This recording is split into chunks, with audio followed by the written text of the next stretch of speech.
precautions are needed in public settings to reduce the risk of COVID-19. Also factored into this decision are recent spikes in COVID-19 cases and increasing hospitalizations in Victorville and San Bernardino County.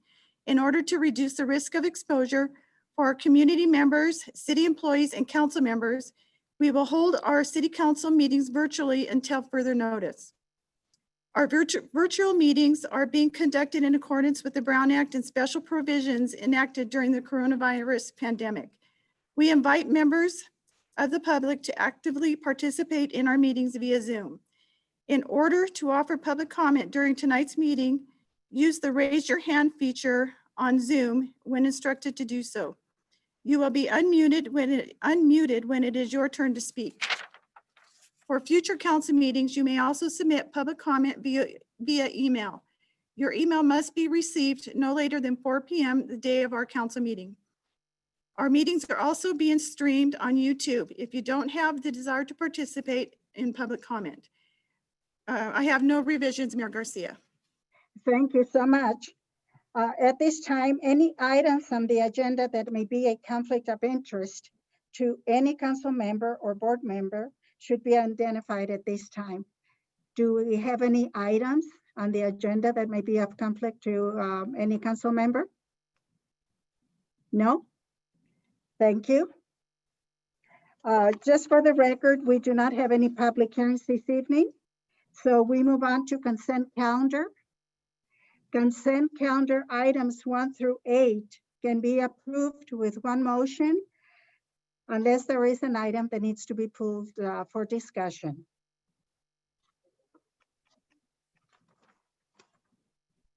No items to be pulled for discussion? Madam Mayor, Councilmember Gomez would like one for comment. Oh, sorry. that's all right. I'll wait.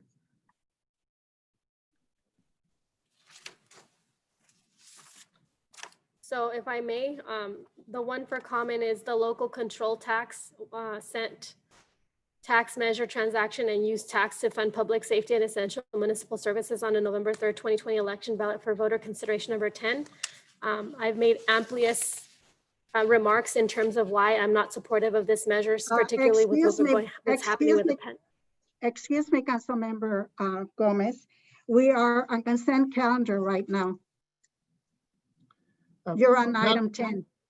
Madam Mayor, that's not on the consent calendar. The consent is 1 through 8, and I move that we approve the consent calendar items 1 through 8. Second. No, yes, 1 through 8. That is correct. Okay, I have a motion by Councilmember Cox, second by Councilmember Jones. All those in favor, I'm going to do a roll call vote. Councilmember Cox, Yes. Councilmember Jones, Aye. Councilmember Gomez, I've been kicked out of the system twice, so would you repeat what you're doing right now? I didn't even provide my commentary. this is the vote for the consent calendar items 1 through 8. Okay, was I able to submit my comment? You were submitting it on item number 10. Yes. Okay, we're on items 1 through 8. Oh, I see. That's where it got cut off. Okay. Okay, We're doing items 1 through 8. correct. Okay. So we're doing the vote for the approval of the consent calendar. So we need your vote. Oh, yes. Okay, Mayor Pro Tem Ramirez, Yes. Mayor Garcia, Yes. motion carries unanimously. Now we move on to item number 9. Coronavirus COVID-19 emergency rental agreement extension for Diamond Environmental Services. Madam Clerk, read the recommendation. Let's see. Okay. The recommendation is to one, approve the rental extension for portable restroom services through October 20th, and 2, to approve resolution number 20-064, amending fiscal year 2019-2020 budget in the amount of $35,953.26 and fiscal year 20-2021 in the amount of $98,379.70. Thank you. Council members, if you have any questions, you have 3 minutes. I'll start with Ms. Jones. I have none. Thank you, Madam Mayor. Rita, No questions. Mr. Cox, I have no questions. Thank you. Ms. Gomez, Point of clarification, my computer keeps booting me out. Where are we on now? item number 9.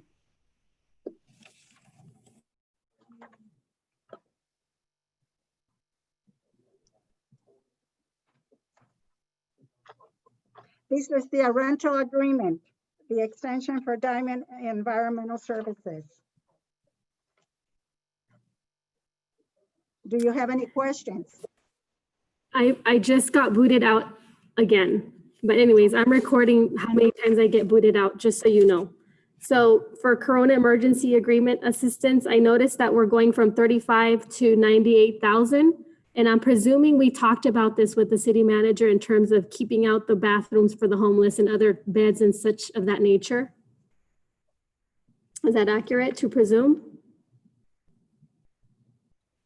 Madam Mayor, this item has previously been shared with the council as discussed in the staff report. This is providing basically for an extension of those services.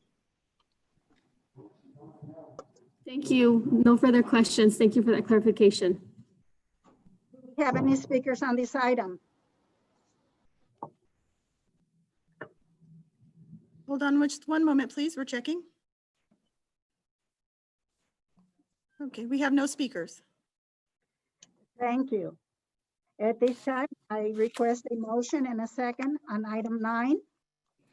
Yes, Madam Mayor, I move that the council take action in accordance with the recommendations set out on the agenda. Councilmember Gomez goes ahead and makes that motion, seconded. Okay, I have a motion by Councilmember Jones, a second by Councilmember Gomez. Any further comments? Councilmember Cox, Yes. comments? Oh, no comments. Sorry. Councilmember Jones, No comments, thank you. Councilmember Gomez, No, thank you. Mayor Pro Tem Ramirez, No comment. Mayor Garcia. None. Okay, I have a motion by Councilmember Jones, seconded by Councilmember Gomez. I'll take a roll call vote. Councilmember Cox, Yes. Councilmember Jones, Aye. Councilmember Gomez, Aye. Mayor Pro Tem Ramirez, Aye. Mayor Garcia. Aye. Motion carries unanimously. Now we move on to item number 10. Placement of a locally controlled 1-cent sales measure, transactions and use tax to fund public safety and essential municipal services on the November 3rd, 2020 general election ballot for voter consideration. Madam Clerk, read the recommendation, please. The recommendation is to introduce for second reading and adoption attached ordinance number 2409, which would establish, subject to voter approval at the November 3rd, 2020 general election, the City of Victorville 1-cent general transaction and use tax, and number 2, adopt resolution number 20-065, ordering that the City of Victorville 1-cent general transactions and use tax measure be submitted to the voters at the November 3rd, 2020 general municipal election, directing the city attorney to prepare an impartial analysis, establishing requirements for the filing primary and rebuttal arguments, and directing the city clerk to take certain other actions regarding said measure. Thank you. Thank you. Council members, if you have any questions, you have 3 minutes. I'll start with Ms. Ramirez. Rita? The only question that I have would be, will there be an on-site or a side committee that will take care when it passes, so that there is no question as to the use of the money as stated on the ballot? Will there be a side committee? Madam this- Mayor, Yes. Madam Mayor, Madam Mayor and members of the council, that's the conversation that the council has had in the past, and the council has expressed a desire to do that. That's something I believe the council has decided to attend to when and if the measure in fact passes. So that's a discretionary matter of the council, but as I understand it, that's been the expressed intent and desire of the council. But to not be presumptuous, I think the council is deferred until that time. Thank you. Ms. Gomez? Yes, isn't it the case that not too long ago, there was a motion and a second for that committee to go through and it passed? Why are we being presumptuous today?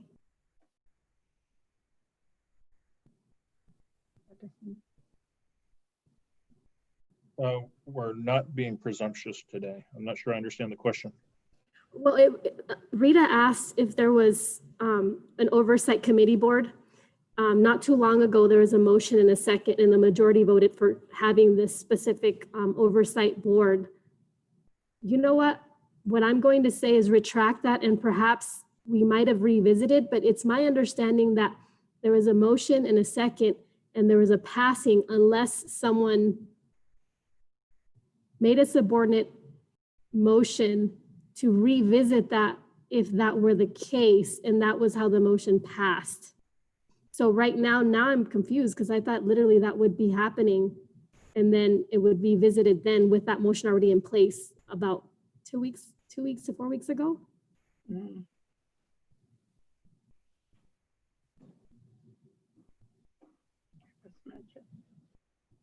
Councilmember, I believe the only thing that occurred was we had first reading of the ordinance and that passed. There was a discussion about an oversight committee, but as Keith mentioned, I think the direction was to defer that discussion until the voters had a chance to decide whether or not they wanted to adopt the transaction and use tax. Oh, okay, so then it's being narrated a little different. I figured that the motion and the second was to revisit during that time if it did pass, which means it's already set play. But the way it's being explained to me, it seems like the motion never passed, but we'll revisit it during a discussion in the future, which it just changes the interpretation of my understanding. Thank you for that clarification, Mr. Dobrowski. Another question that I have in regards to this is, particularly, I'd like to know how much your office or your firm is getting paid to be able to prepare the documents necessary for this to go through on November's election. What? Yes, Councilmember Gomez is asking directly for the office of the city attorney. How much is his office getting as a portion to be able to prepare not only negotiations, if that's the case, but the standard process for November's election? No, in fact. Madam Mayor and members of the council, this effort would be considered no different than any other particular effort that the council asked the city attorney or even I asked the city attorney to do in terms of performing the basic function of city attorney work for the city of Victorville. At this point, what I can tell you is no different than any other project that we work on together. This is actually covered under the actual professional services contract we have with the city attorney's firm.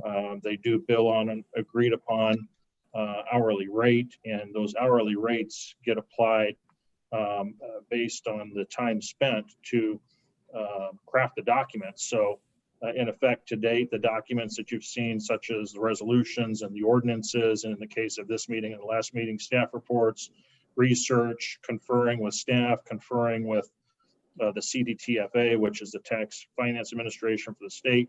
Those are types of billable works that would have that we would have expended monies on.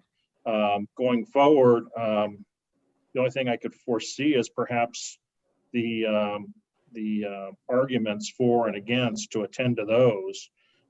There's likely some time spent in researching and writing those. But other than that, I think unless you can foresee any other scope of work, it's really similar to that and charged on an hourly basis.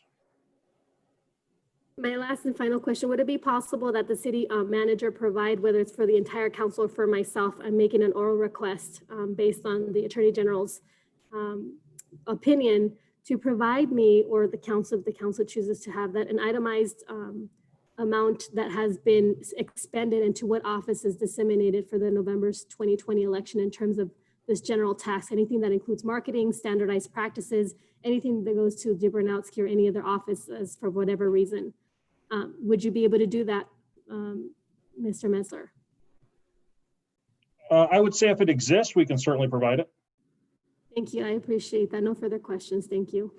I have a comment, Madam Mayor. Go ahead, Jim.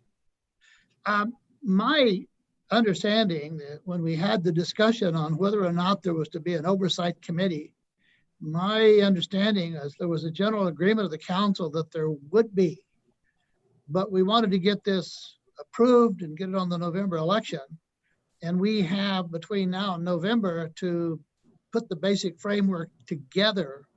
So if this is approved, and I'm hoping it will be, and I think it will be, we'll be prepared. We don't start November 8th trying to put the committee together.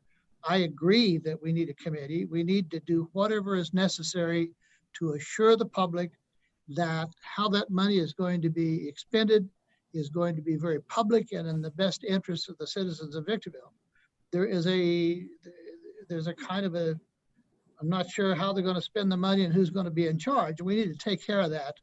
And I think not doing that is going to hurt us at the November election. Agreeing to do that, I think, will help because the people have assurance that they can count on a group of independent people from the city, although a couple of council members may be on the committee, not three, but that needs to be done. I'm all for it, having that committee, oversight committee. Thank you, Jim. Ms. Jones? Yes, and just to reiterate with what Councilmember Cox just said, it was also my understanding that the council did weigh in and vote to create a committee upon certification of a favorable result in the election. And so I don't know that we use the term oversight, but certainly that there would be a committee for at least the express purpose of carving out what we were going to spend the money on and exactly how it would be spent. And then beyond that, Madam Mayor, I have no questions. Thank you. Thank you. And Deborah is correct. Oversight may be in the legal sense a miswording, but I want to have a committee that is going to be involved, that the public has the assurance that they know how the money is going to be expended. We have to assure that, I believe. So whatever it takes to do that, whether it's between now and the election, but I think we can't wait until the day after the election to start putting it together. I think we need to start next week. It's just my opinion. So. And Madam Mayor, may I add to that? So the agreement to form a committee was that, at least my understanding is that it would take place upon certification of the election. And what we've already, when we had the presentation of what public safety currently looks like in our city and what it needs to look like, within that were set recommendation as to how we could spend the money and what it could look like. Certainly a committee could fine tune that or go in some added directions should they wish, but we at least have something to work with that was in that original presentation given to the council, I think a month or so ago.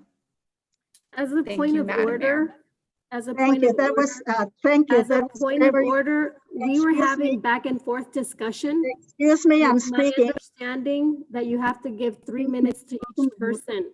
Thank you. Jim and Deborah, thank you so much for your explanation. I really do appreciate that. It gives us a better outlook as to how this committee will actually function. Thank you so much. Do we have anyone that wants to speak on this item? Yes. Madam Clerk, do we have anyone that wants to speak on this item?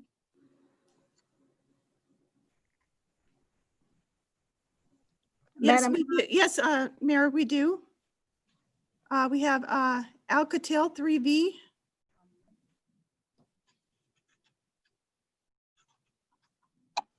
Yes, hello? go ahead. Yeah, okay, hi, this is Ruth Cordova. I come before this council that the United States of America is a nation of laws. We must unify, have law and order, and push back against the mayhem across our land and fight for our safety.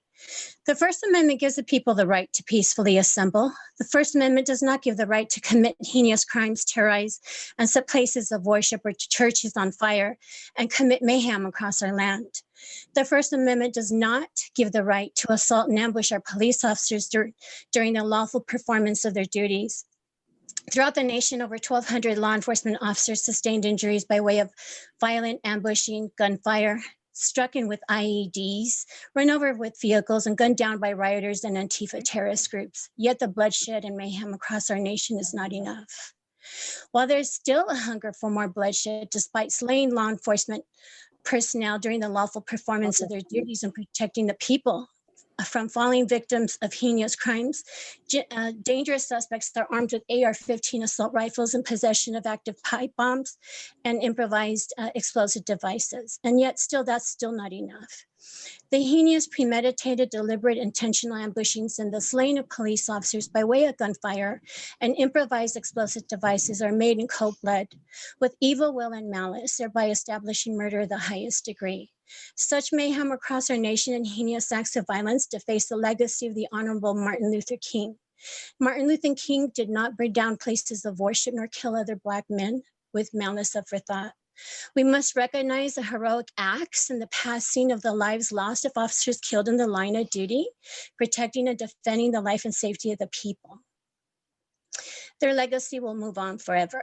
We recognize our very own officers, our very own heroes, the Victorville Deputy Sheriff injured during the recent violent protest, and Deputy Forrestberg shot with their very own weapon during a violent physical altercation with an offender. Therefore, I again and lastly come before this council that you fully give the First Amendment constitutional right and freedom to the people, right to free speech, right to vote, to protect the life and safety of their very own household. I again and lastly come before this council that you fully exercise your legal duties and obligations to your oath of office and the United States Constitution in protecting the life and liberty of the people, which include our law enforcement, first line of defense from the heinous, violent, premeditated, deliberate, You intentional, have 30 seconds. and malicious ambushed attacks sustaining detrimental injuries and slain officers. We honor, remember, and will never forget our brave and courageous men and women slain in the line of fire during the lawful performance of their duties in protecting us all. Thank you, counsel. I rest my case. We are still on item 10, and I believe she was a little confused and she was some public comments. But do we have anyone that wants to speak on item 10? Yes, we have Ramiro Rodriguez. Go ahead, Ramiro. Hello, can you hear me? Yes, I can hear you.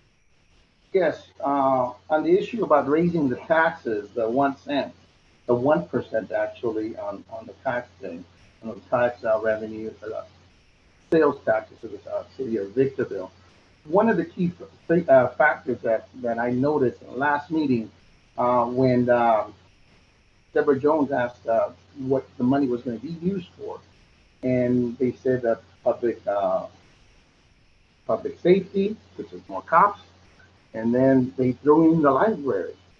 The thing is, then Metzler said, or Metzler or Mr. Cox said, why are we getting ahead of ourselves and talking about how the money's going to be used if it hasn't passed?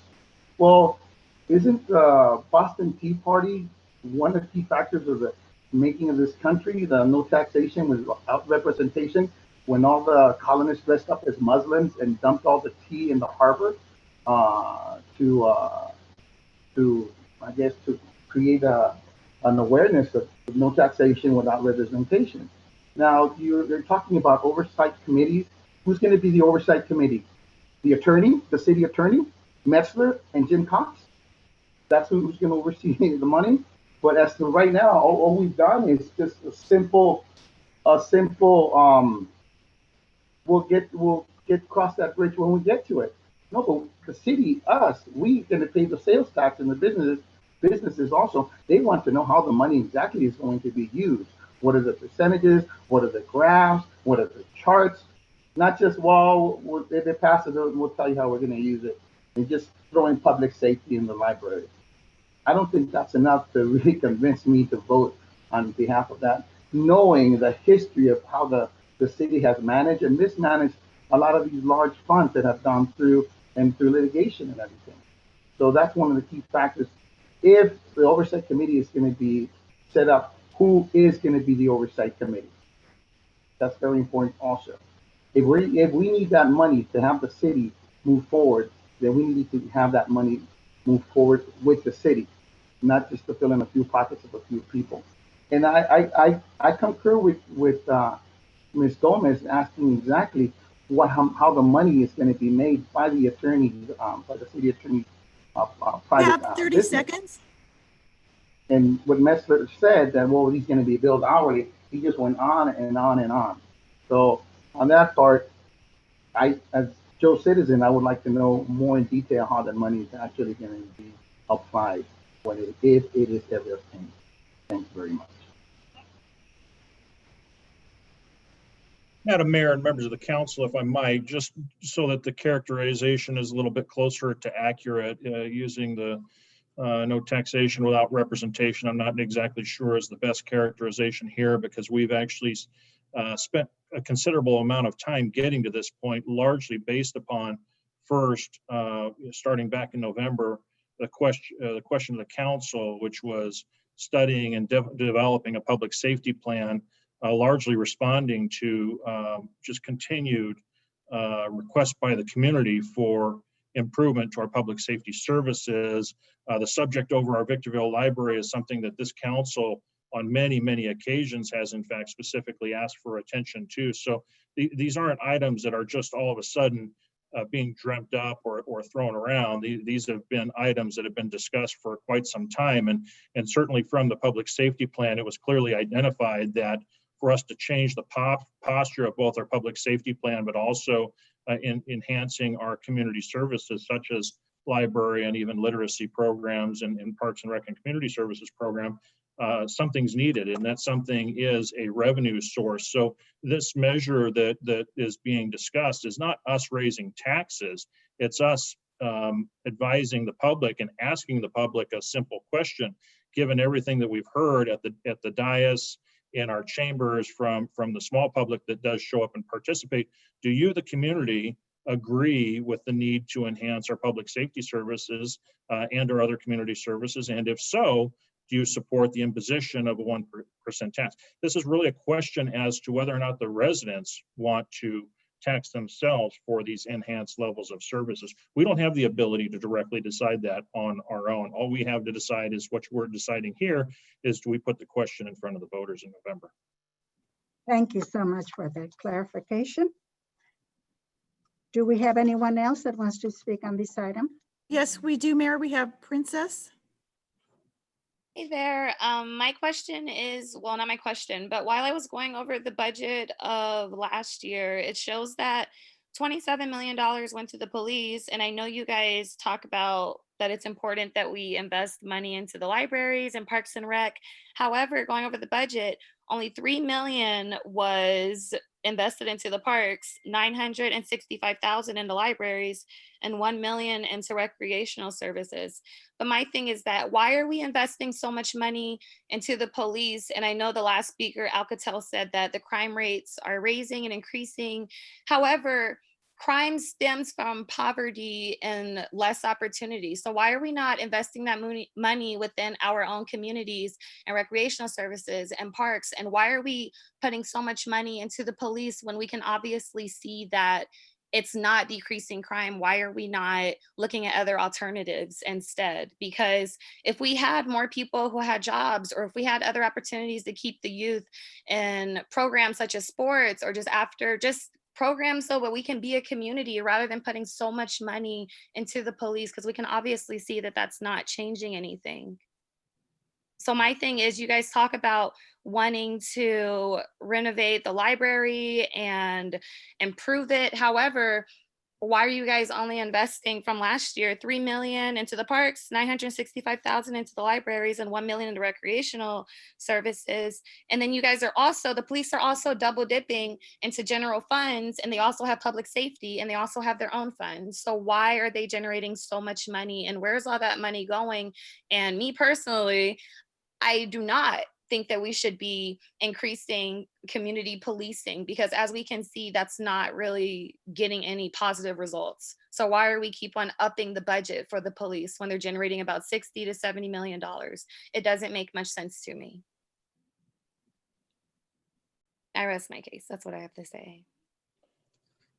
Madam Mayor, members of the council, and I would certainly encourage the speaker, if she'd like, I'd certainly be more than willing to meet with her either over a video call or even telephonically, just to talk through some of the more particular points, including the comment about $60 million that the Sheriff's Department or Police Department makes, because I'm not exactly sure that's an accurate statement. But that notwithstanding, her points are actually very good. And the challenge that we're up against is what does appear to be an imbalance in how we're able to spend our general fund monies. And that speaker, I would say, is absolutely correct that there are other ways to help improve our community, and that would be through community services and enhancing them. And that's really effectively what this measure has envisioned and has been about, even though a large part of the focus has been on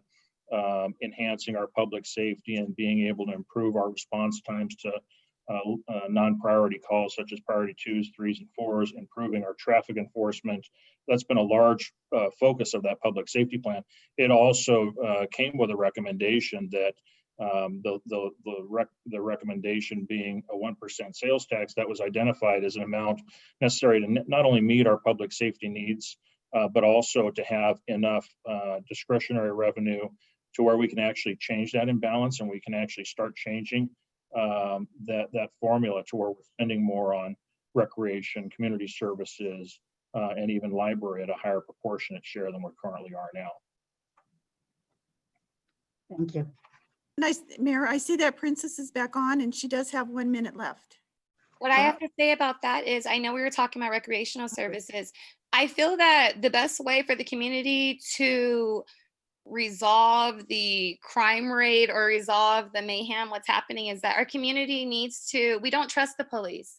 That's the thing. And it'd be nice if we have more community events where we can get the community together with the police, or the police host different events so we can be an actual community. Because if we can have different events and there's different setups, or because we don't really have any community events. Everybody's 30 seconds. Okay. Everybody's bored right now, and that's why they're just looking to get into trouble. They're looking to just do something. But if we had other community events involving the police as well, then it would create a type of relationship with the police. We don't have a relationship with the police, and when the police see us, it's just profiling, is how I say. I feel like Black people, police view our skin as a threat, and that's the truth. So I feel like if we were to have more community events where we are with the police and we're actually Princess, your time is up.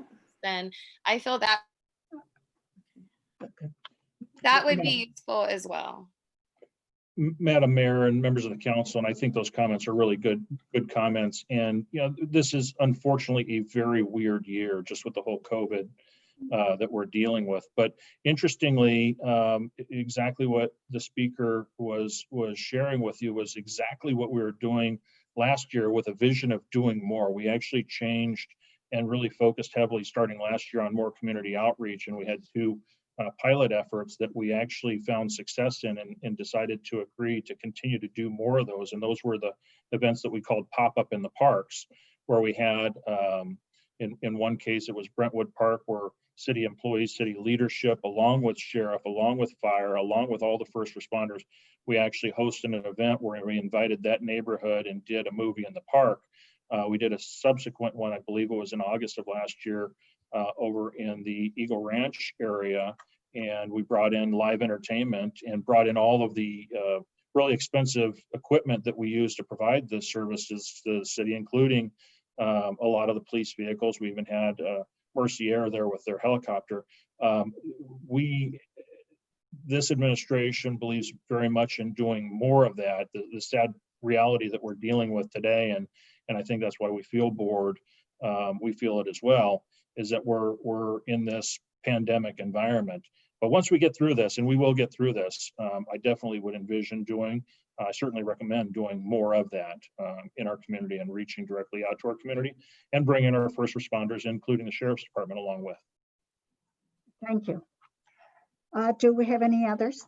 As a point of order, with the host, allow me my video to go back on. Madam Clerk, do we have any others that want to speak? Yes, we have a public member that doesn't have a name. Hi, my name is Crystal, and I was actually at the meeting 2 weeks ago, and I wanted to go ahead and voice my concern. Princess is completely correct with the budget. Of the general funds, 42% of that budget is 26 million, and then of the public funds, 66% is 27 million. If you add 26 plus 27, you get 53 million. Now, you guys are trying to add on the 1% tax, which generates 15 million out of the general fund. And if you multiply 42% by the 15, that's an additional 6 million. So if you add the 53 plus the 6 million, it does roughly come to 59 to 60 million dollars if this measure is passed on the ballot. So that's what she was talking about when she was talking about the 60 million.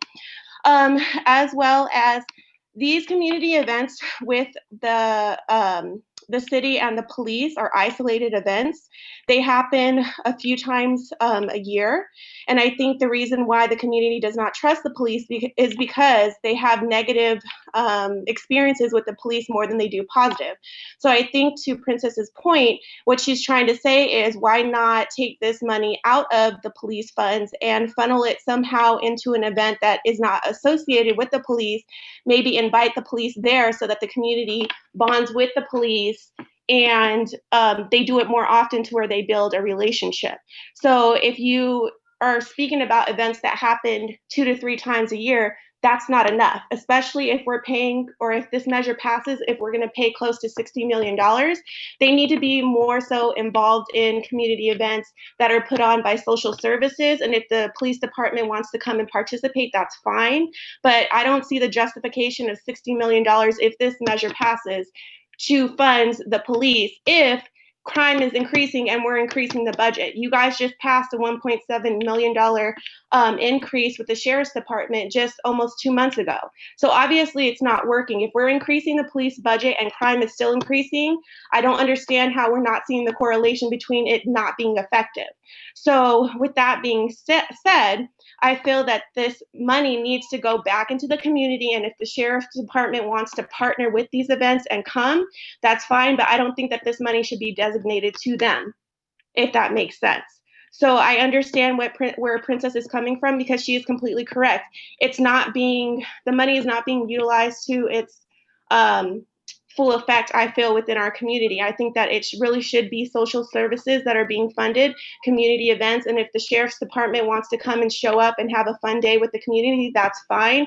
But I don't think that they should be given this money 20 seconds. with their discretion on how to spend it. So he is correct on the 60 million if this measure passes. So that's my comment. Okay, we have Alcatel 3V on the line, and she has 15 seconds. Oh, no, I'll just wait for public comments. Okay.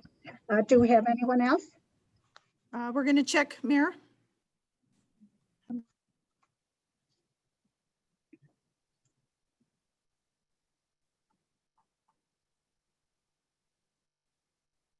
Okay, we have Romero Rodriguez on the line. He has 20 seconds left. I spoke already, and what I wanted to say was a little bit more. I forgot to lower my hand, but thank you for acknowledging me. I'll wait for public comment. Okay, thank you. We're checking for any others, Mayor. Thank you.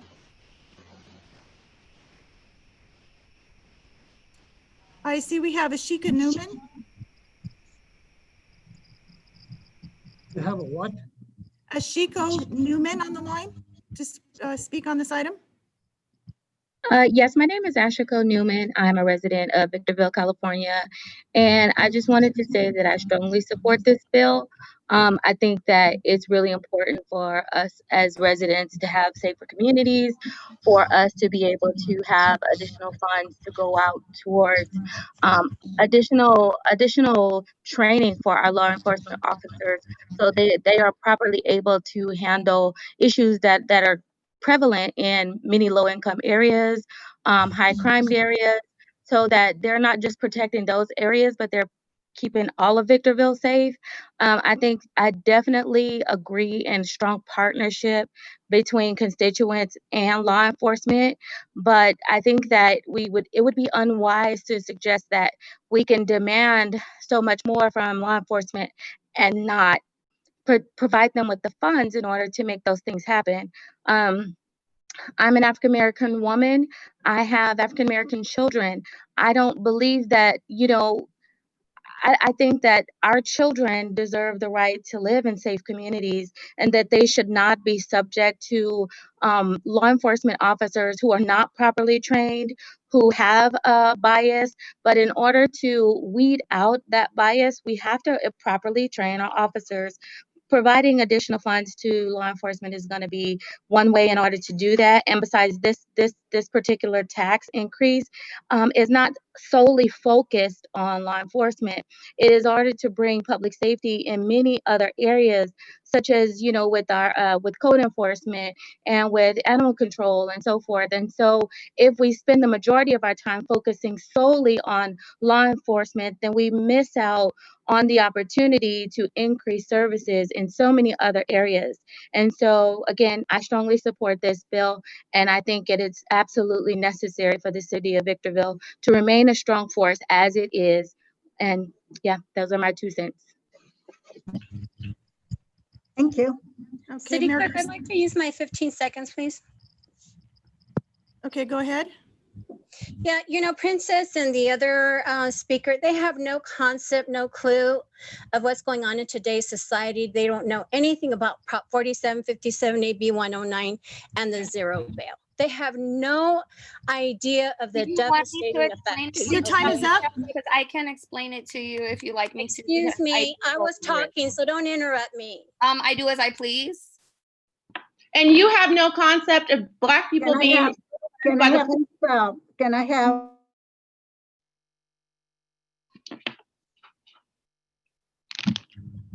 How about that?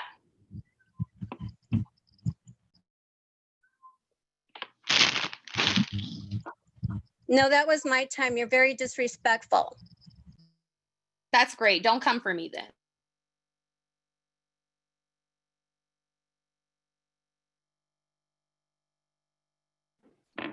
Okay, those are all the speakers we have, Mayor Garcia.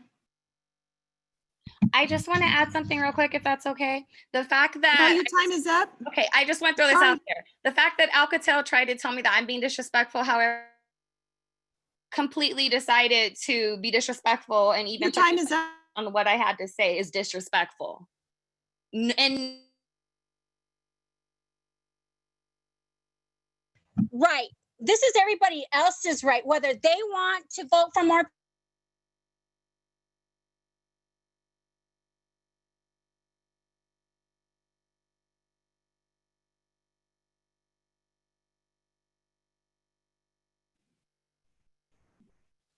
I asked her to unmute herself.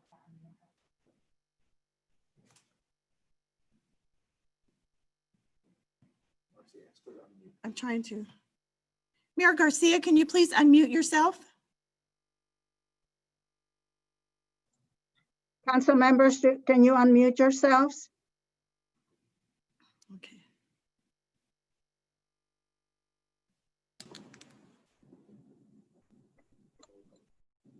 Girl, Marcy's not unmuted. Mayor Garcia, those are all the public comments. Thank you so much. At this time, I do request a motion and a second on item 10. I believe Ms. Jones had made a motion. I didn't, but I'm happy to, Madam Mayor. I move this staff's recommendation. Councilmember Gomez makes a subordinate motion that is to postpone and table this for an even year.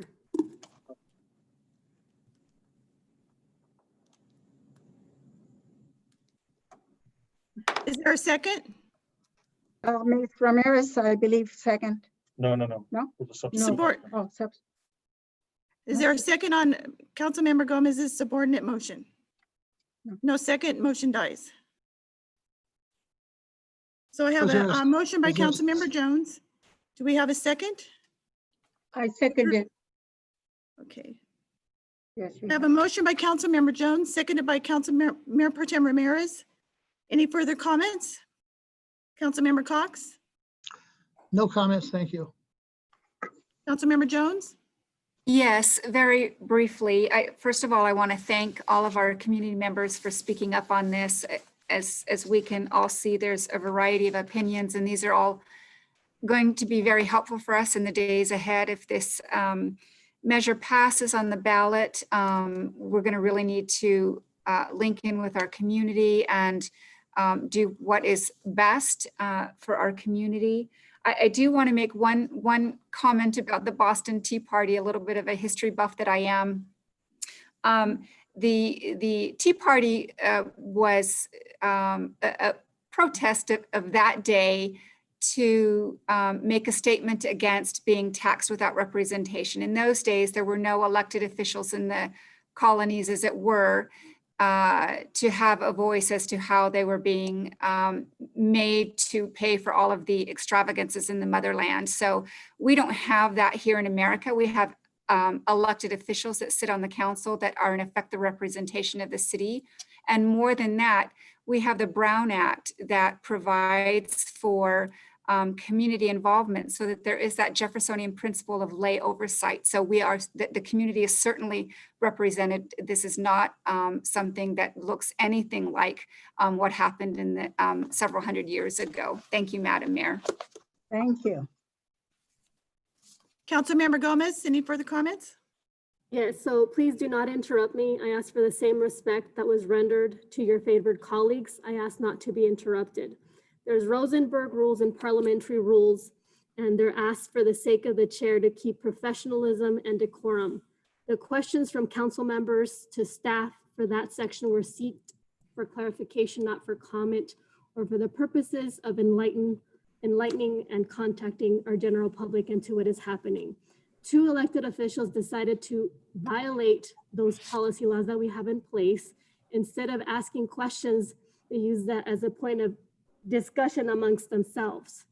This is wrong and this is not right. When I use my point of privilege or a point of order, I'm not allowed to do the disrupting that any other of these two other council members do indeed. So I'm gonna make sure that you know for the record that despite the fact, if your opinion is that I'm out of order in my opinion, let me tell you that your opinion is also out of order. However, right now, because you have two other colleagues that support you and don't do professionalism, this is what happens. So remember, our visions, missions, and goals is something that we consented, but clearly none of us respect it. And we use the power of our colleagues and our city manager, along with our city attorney, to empower those decisions, whether they affect or not affect. That's why we have the freedom to speak.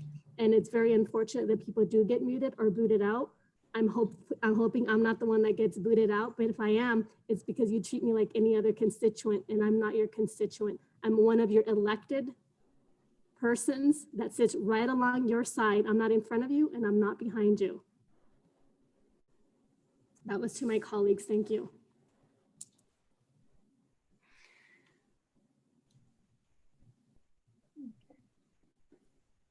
Mayor Pro Tem Ramirez, do you have any comments? Yes, I do. I would like to say that not only as a member of the City Council, but also a voter and resident of Victorville, I would hope that everyone would take upon themselves to read the proposed ballot item in regards to what do you want your city to be. This is significantly important, and all it takes is for you to read and vote. So please consider the fact that it's your responsibility, like ours, to make this city even better and greater, and let us have a future that is progressive for all of us, especially our children. Thank you. Mayor Garcia, do you have any further comments? Yes, I would just like to say that I do hope, like Ms. Ramirez said, that the public will actually read and understand, what we are trying to do is just give them an opportunity for them to decide whether they want to pass this ballot, the measure or not. It's up to them, and we're just giving them the opportunity. Thank you. Okay, I have a motion by Councilmember Jones, seconded by Mayor Pro Tem Ramirez. I'll take a roll call vote. Councilmember Cox, Yes. Councilmember Jones, Aye. Councilmember Gomez, Councilmember Gomez. Nay. That was a, Nay. okay. Mayor Pro Tem Ramirez, Yes. Mayor Garcia. Yes, definitely. Motion carries with Councilmember Gomez voting no. Now we move on to public comments. This is a 3-minute time limit. Do we have anyone that wants to speak on public comment? Okay, Mayor Garcia, we have Alcatel 3V. You have 3 minutes. Yeah, hi, this is Ruth Cordova. We must realize and address the significance of the need of resources and availability in this city to protect the life and safety of the community and possess the manpower to respond to 911 calls for service. Yet that's only by far one element of the measure in which will best serve this city, facing the inherently dangerous and devastating circumstances facing everybody today. It's factual that within the past few days, weeks, and even months, we've seen a record high in calls for service, which give rise to the shifting of the resources to ensure proper coverage and protecting those in which they are dedicated and committed to serve. We face a civil unrest, and together, and the Sheriff's Department is committed in protecting everybody to the highest degree. What's also evident is that the public lacks understanding of the policies and the policing policies, but rather chooses to cast negative light on those that are here to protect all of them. It's only by way and the desire to move forward. And this is the only way we're all going to prevail. But like any organization, business, or profession, there's room for improvement, but those improvements are at a cost. Therefore, defunding the police is not an option when the life and safety of the community are inherently at risk. There's also a misunderstanding regarding the service-oriented policing, the training. It's all within the cost. It gives rise to cost to meet above standards and expectations of the public, rising the bar in training and extraordinarily excel in their mission to accomplish their commitment to excellence. By way of reviewing the training programs and improvement, expanding in areas of de-escalation, implicit bias, and peer interventions, also give rise to funding opposed to defunding.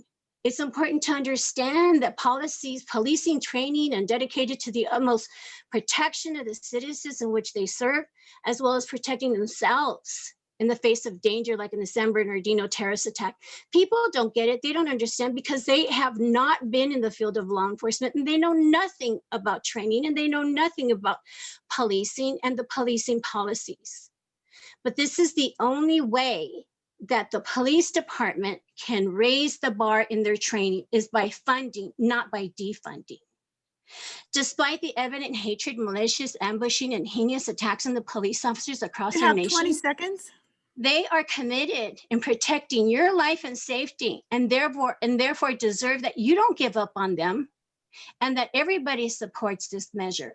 The Sheriff's Department, policing agencies across our nation by no means is a perfect department and works endlessly towards improvement at all given tasks. Law enforcement possesses a mission to accomplish, a commitment to excellence. Thank you. Thank you. Okay, we have Ramiro Rodriguez. You have 3 minutes. Ramiro Rodriguez, you have 3 minutes. Can you hear me? Can you hear me now? Hello. Yes. getting back to what I heard a few weeks ago, and where they were praising the police department. One of the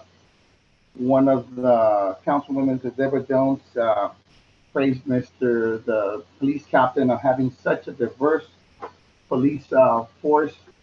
And I looked around, and diversity to them, and I say them in quotation marks, is having a tall white cop, or short chubby cop, or dark skinned white cop, but not the other diversity, not minorities. That's what we see. That's what we see all the time. I don't see any diversity. Mr. Cox said clearly one time, yeah, look at our councilmen or council people. Look at the diversity. We have the illusion of diversity, but we don't have diversity. What we have is very strong unions, and very strong people supporting the politicians. That's why they get so much money, because the unions provide all the support to these politicians. We're not talking about defunding the police department. We're talking about reorganizing the police department is what we're talking about. That's what we would like more than anything else.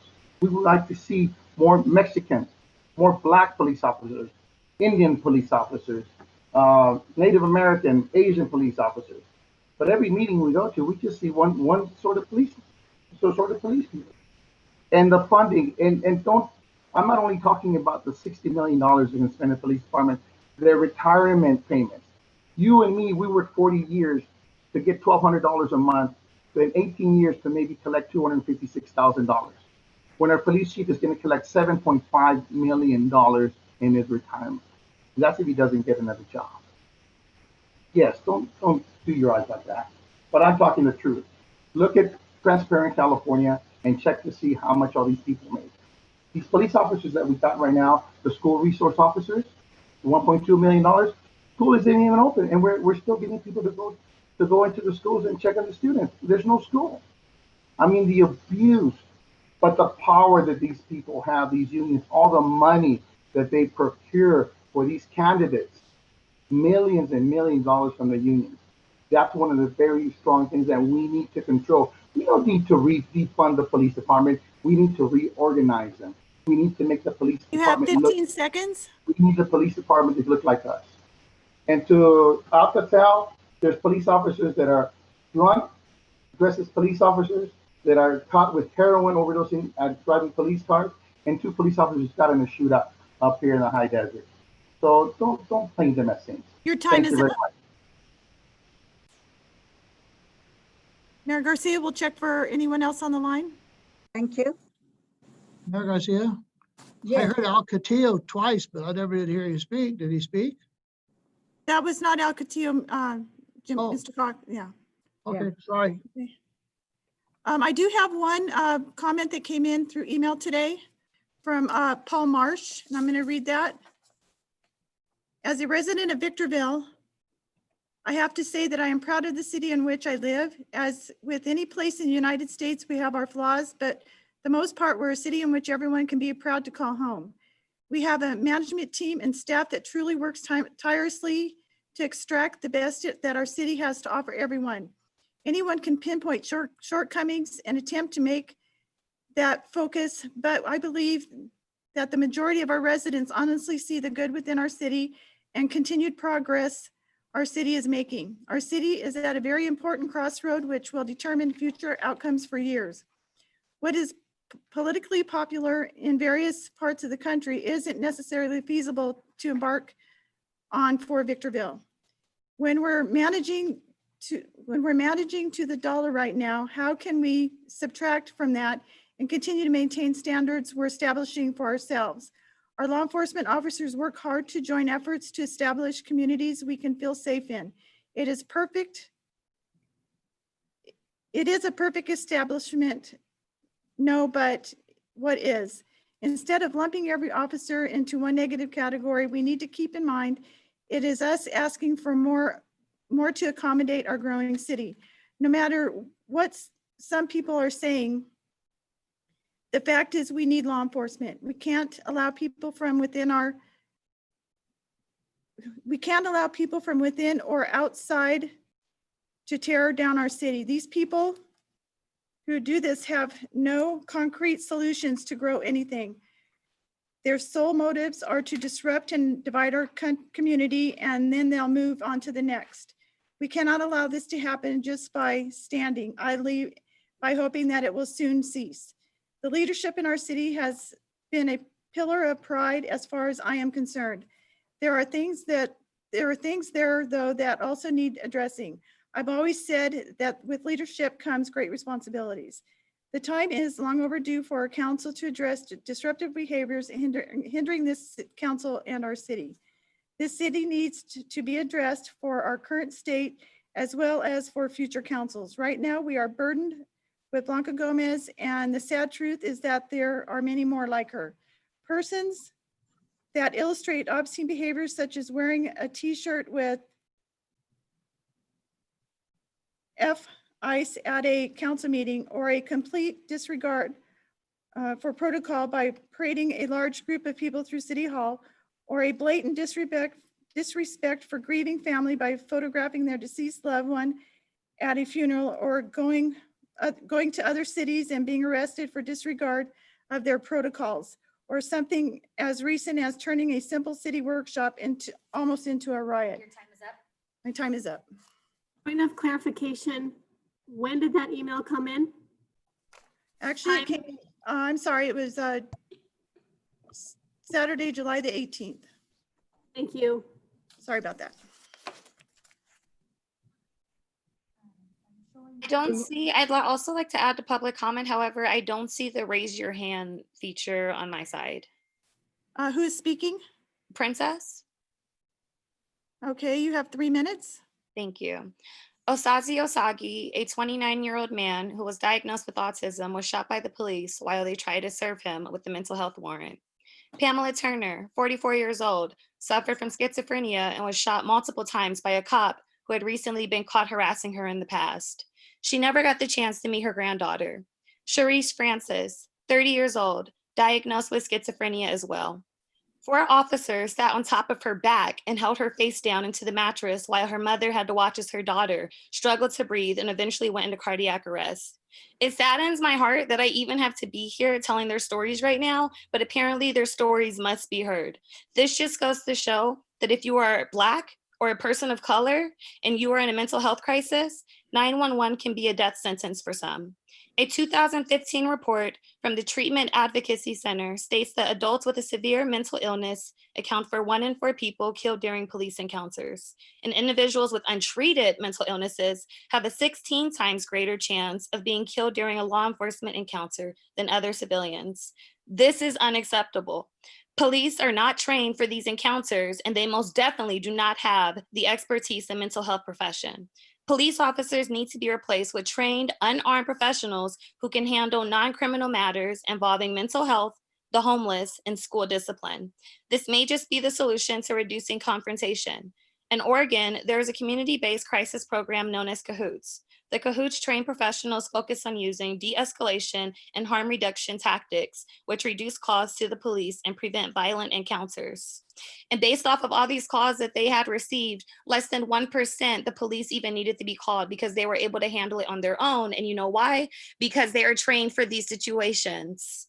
What we need to do is divest from the police budget and invest into mental health professions, psychologists, therapists, addiction counselors, social workers. That's where our public funds need to be going, the general funds. That is where the money needs to be going, rather than investing $60 million in the police when we can obviously see that we're not making progress. So why do we keep giving them money when we're not making progress? I honestly do not understand it whatsoever. Because if we divest from the police and invest within mental health professions, we might actually be saving a life, and we might even decrease the crime rate. We have not tried other alternatives. We keep giving money to the police and keep saying, You have no, 30 seconds. we keep investing money into the police, and we keep hoping that it's going to get better. It's going to get better. We just have to put our faith into the police, and it's mayhem, and a riot almost started, which that is complete over exaggeration.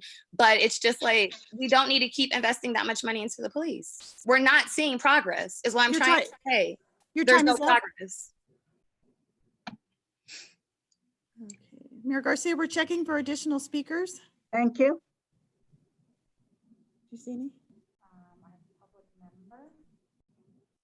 Okay, we have a public member that would like to speak. Yes.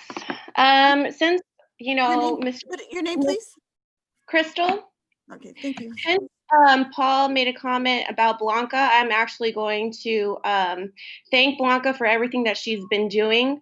She's shown up to school board meetings and she's spoken out against the school to prison pipeline. So I know one of the callers had said that we hadn't done research. If you actually research the school to prison pipeline, you will understand why we do not want our communities over surveillance, because our kids are surveillance going to school, when they're at school, and when they come home from school.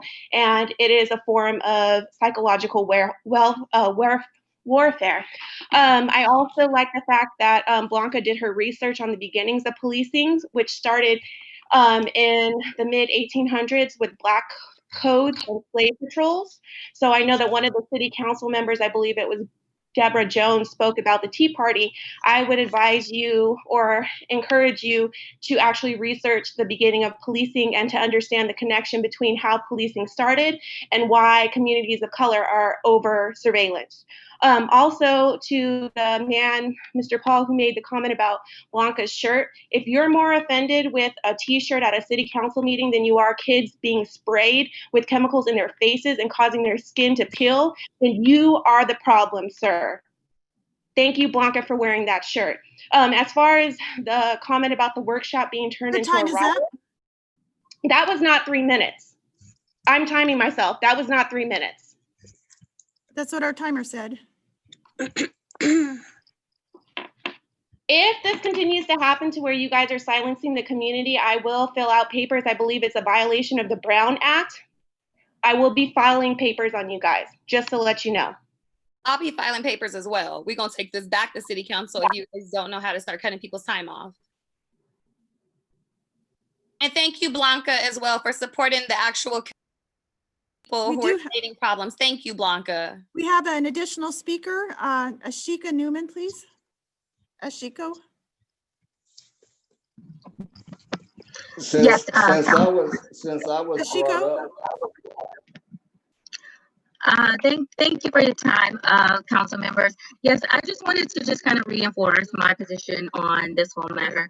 As a social worker, I've been in the social work field for over 11 years, and I can just truly say that, you know, as a worker, I see children struggling with mental health issues. I see families in the midst of crises and all types of unfortunate situations, and I just don't have the luxury to only focus on police brutality. I have to focus on it all.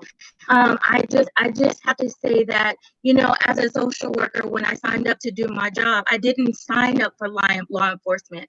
As a worker, I'm not qualified to go out to those calls. I'm not trained to do that. My position is, don't take the money to train me to do it. Rather, take that and take those resources, properly train the officers that have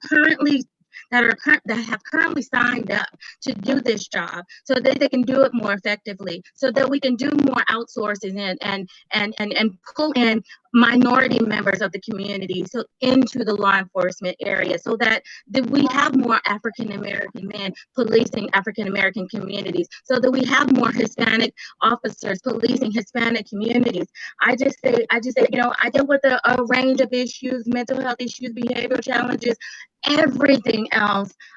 There just needs to be more that we could do to bridge the gap between law enforcement and our community members.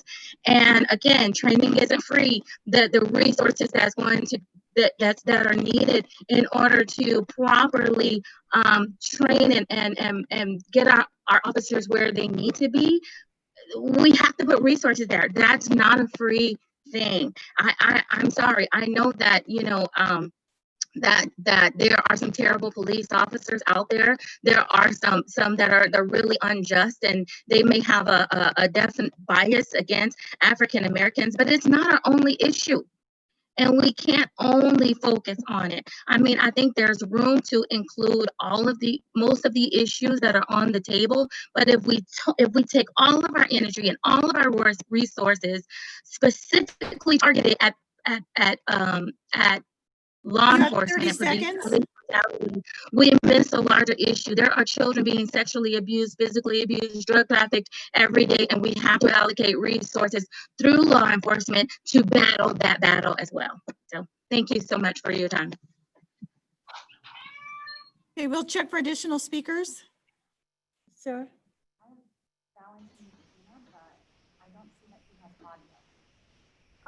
Valentin Godina?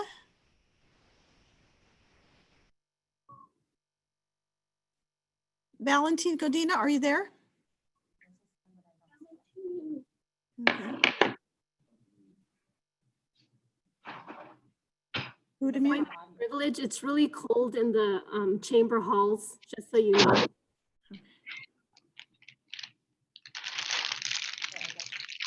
Okay, so that's all our speakers, Mayor Garcia. Thank you. Well, do I have a chance to speak or not? No, You already spoke and you're. Okay, thank you. we are moving on to reports from our city manager. Thank you, Madam Mayor. No reports at this time. Thank you. Now we move on to discussion and possible action regarding upcoming agenda items. This is the discussion and possible action for the upcoming agenda items. I will start with Mr. Cox. Thank you, Madam Mayor. I would like to propose an agenda item that starts the beginning of putting together a committee. I'm going to assume that our measure is going to be approved. The public has to have the assurance that there's going to be an independent committee to maybe not have legal oversight, but certainly be a conduit to the public. I'd like to have that item agendized, fairly soon, because I know the public is watching this item. I'll second your motion. Second it. I have a motion by Councilmember Cox, a second by Councilmember Ramirez. Is that correct? Yes. Okay. All those in favor? Was Aye. there, no, are there any comments? Oh, Yes, Councilmember Gomez would like to comment. Okay, go ahead. So, Mr. Cox, it's just piggyback. We've talked about this at least 3 times. This would be a 4th time. Like I was saying, it was my understanding that we would be looking at it. I don't know why we have to keep talking about it. It just probably playing Russian roulette. Maybe Jones got it, but she didn't get the vote. I submitted a motion, didn't get the vote. Maybe you submit the vote, you get the vote. I mean, we're just already talked about this and we said it's going to happen. My comment is, I don't know why we keep doing this over and over and over again. I think it just sounds very confusing. I think it's a strategy and a methodology really to confuse the people or to probably ascertain that the general text will indeed pass when we are hearing opposite sides of yes and no. And we're also using this time to let people know that their voice is important and informed. But when we're kicking people out, we're not giving their allotted time and they're micromanaging their own time. I think we're only solidifying the lack of accountability that we're being purported to ourselves. I don't appreciate that kind of gameplay, but I guess being in the game, I got to play some of these rules. I'm learning them really quickly as we continue to do them. I don't like them one bit. This is my interpretation as an internal being, as an elected official. I don't appreciate it, but we're playing that game, it looks like. Thank you. Councilmember Jones? There's no game. Okay. I do. I don't understand the immediate past comments. It is my understanding, however, that we have already taken a vote to create a committee to do just this. So I'm not sure if the request is to create it and start taking a look at things prior to the election. If I could get some more information, it would help me a bit. I can clarify this. I Thank want to put you. it on the agenda so we can talk about it. We need to move forward. The public needs the assurance that we're going to do it. And the only way we can do it is put it on the agenda. So, we can talk and make motions. It's not on the agenda. There's no formal, we've agreed in basic terms that, yeah, we're going to do it. Let's do it. Let's put it on the agenda and start moving forward. At the time the election occurs, we ought to have the framework totally put together. how that committee is going to function, what the responsibilities are. We can't get there if we don't put it on the agenda and talk about it. We can't meet in private and discuss this. And so, Point of order.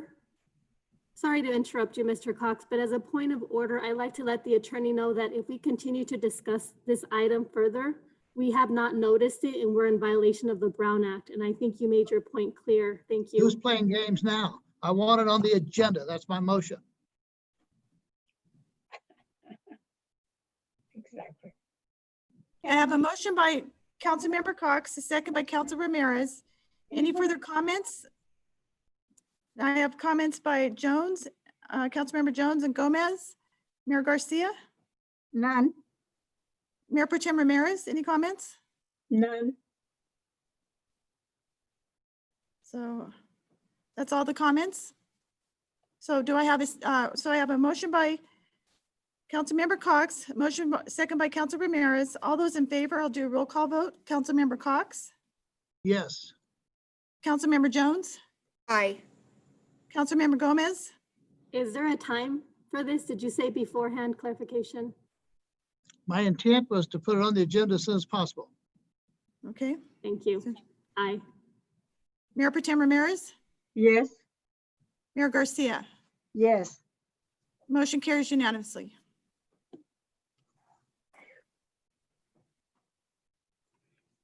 Hello? I think I had a little bit of time left. I didn't mean to get. The other item I'd like to get on the agenda is an explanation from the city manager regarding the 60 million, 60 million, 60 million, 60 million. Yes, they're right, 60 million. It's not even remotely right. It's not correct. It's a wrong number. I don't know who's giving the information, but I'll go ahead and public second that. information. So let's put this on the agenda so the public knows exactly what that budget is. And we don't know exactly how the 15 million, if it's approved, the police don't all get it. So even with that, you only get to 35 or 45 or 46 million. So this needs to be clarified. Public doesn't need to be walking into the polls thinking that it's $60 million. It's not. So I'd like to have that all written out with the staff report. I That's my second it. motion. Put that item on the agenda. I have a motion by Councilmember Cox. I have a second by Councilmember Gomez. Any further comments? Councilmember Jones? Aye. No, any further comments? Oh, no, I'm sorry. None. Okay. Thank you. Mayor Pro Tem Ramirez? Yes. Any further comments? Any further comments, Mayor Pro Tem Ramirez? No, none. Okay. Mayor, Councilmember Gomez? Yes, my comments are, it's just very unfortunate in my understanding of how we're playing a game. And a game is just an analogy. It's just a way to express a way that we're working this systematic strategy in order to either create confusion or try to create clarification for self-interest of something that's happening. So for instance, when you're asking for 60 million, but you yourself are answering and saying that's not the case, but you want a report, I would be hoping that that report is an itemized report for the community's visibility to look at the figures, pinpointed literally in layman's terms, what they mean, what they refer to, and hopefully included in that is a $34 million contract that was already signed with the county and Victorville. So when we're saying this, let's be clear and be very transparent, not just use this way to count someone as wrong in the term 60 million, because we can narrate, we have that power to use the executive team to narrate anything we want and how we want it to look, to make them look wrong. And I don't think we're in the position to make people look wrong. We're only here to disseminate facts as softly as possible so that we know that we're working together as a team. And when I say a team, I'm talking about the general community. So I appreciate a report that's actually blatantly transparent to numbers and figures and an explanation that's reported accordingly, not with technical jargon that just obfuscates the entire report. Thank you. Councilmember Cox, any further comments? No, No? no further comment. I'm ready to vote. Mayor Garcia, any further comments? None. Okay, so I have a motion by Councilmember Jones. Wait a minute. I'm sorry. Motion by Councilmember Cox, seconded by Councilmember Gomez. All those in favor, I'll do a motion. A roll call vote. Councilmember Cox, Yes. Councilmember Jones, Aye. Councilmember Gomez, Councilmember Gomez? How do you vote? Mayor Aye. Pro Tem Ramirez? Yes. Mayor Garcia? Yes. Motion carries unanimously. That's all I have. Thank you, Madam Mayor. Ms. Jones, do you have anything? I don't. Thank you, Madam Mayor. Ms. Ramirez, you have anything to agendize? No, thank you. Ms. Gomez, do you have anything to agendize? Yes, thank you. With the outcry of the public, I would be remiss if I didn't try to get support or garner support, at least for bringing a motion in terms of bringing that workshop for June 28th at 9, not to be a Zoom, but to actually have people come in. There is no riot, it's just participation and accountability. So my motion, to clarify, is to have the June 28th at 9, as we are, and we've agreed to. It's been confirmed in an email, but not to have it through Zoom, to have it with actual people physically, with social distancing and your masks on. Thank you. Is there a second? With no second, the motion dies. That's all I had. Thank you. And I don't have anything. Okay.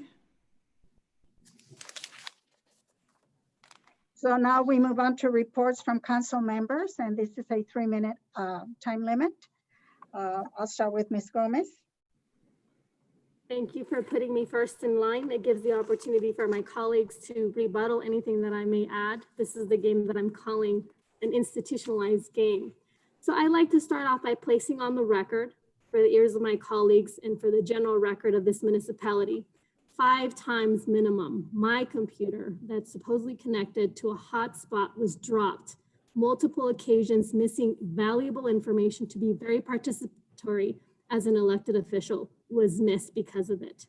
No one else of my colleagues mentioned that. It happened to me, and thank you to IT staff that has been with me since the beginning of this meeting, getting it quickly up to speed. So I do appreciate that team that's been right by my side.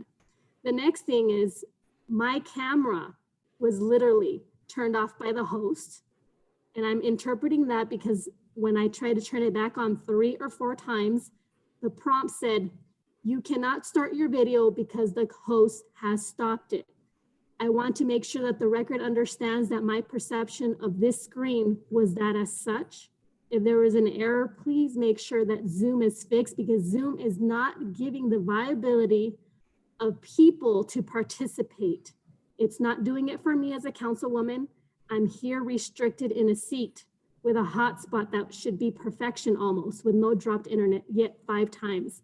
And I wasn't able to turn on my video, and it was turned off by the host according to this little prompt. And third, July 28th at 9 a.m., we have a meeting through Zoom. Remember, when you want to include through the vision, mission, and goals, and you want to include your electorate, you do it by bringing them forth.